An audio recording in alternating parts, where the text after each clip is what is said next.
We had 3 old timber frame barns on the property, and I just fell in love with the joinery and the style, and I became fascinated by it and wanted to learn more. And so I went out and started studying those barns, figuring out why some of the old ones fell apart and why some hold strong after hundreds of years. And it all comes down to perfect joinery. Well, first of all, I've been doing carpentry for most of my life in some sort of way, but in the last 5 or 6 years working professionally, and just basically doing stick frame building and furniture work and remodeling. And so one thing I figured out is that I know nothing about how wood actually works, because setting a chisel to it and having to be exactly precise to fit the wood together. We're not using hammers. It's a very interesting process.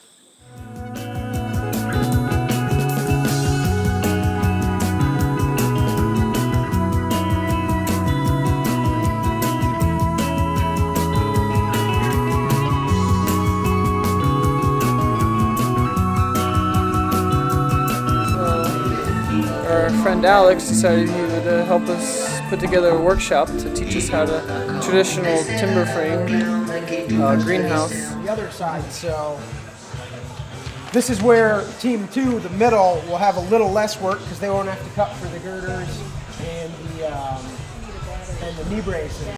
With this workshop and the timber framing, at least, to make it as least industrial as possible, we made it out of local logs.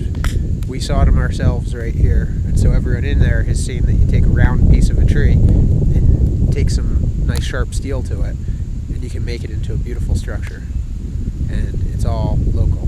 For instance, all of the preparation for this involved a lot of trigonometry and algebra, and like that's stuff that I forgot long ago. But having this group work on it together, there were two of us who were really good at math and could lead everyone through it, and now I'm sort of returned to those lessons that I learned way back, or didn't learn back in high school, and now I know actually how to use them. I feel like I'm really educating myself, and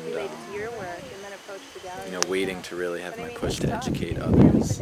I love the opportunity to learn here, and I think Alex is an incredible teacher. What he's doing, he has patience with everybody. He's really conducting a thorough explanation of each step in the process.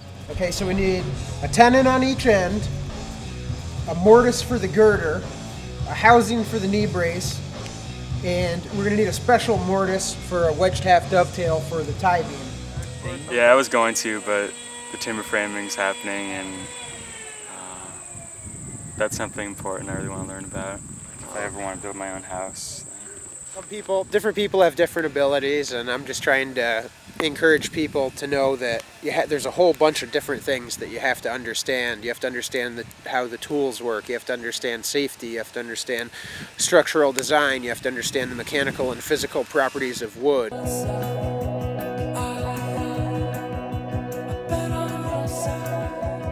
Just like we have people coming here this week to learn how to build traditionally joined timber frames, we can start bringing people for other reasons in, and people will start to take better care of their forest land when they start appreciating the wonderful resource that it provides.